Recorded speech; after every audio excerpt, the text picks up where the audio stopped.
Ikte nga drejtësia, kapet në aeroport i dënuari me 2 vite burgim.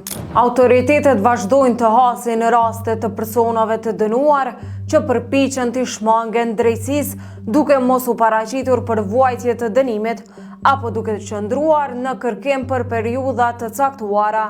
E një rast i tillë është regjistruar së fundmi në aeroportin Adem Jashari. Një person që po i shmangej vuajtjes së dënimit është arrestuar dhe është dërguar menjëherë në burg.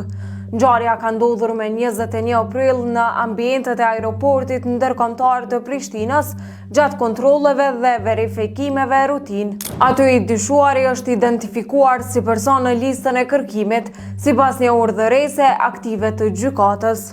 Sipas burimeve që posedon sinjali, bëhet fjalë për Besart Halimin, rreth 31 vjeç, i cili ishte në kërkim pasi nuk ishte paraqitur për të vuajtur dënimin e shqiptuar.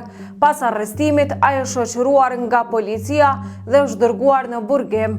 Gjykata themelore në Prishtinë e kishte dënuar atë me 2 vite burgim dhe 500 euro gjobë.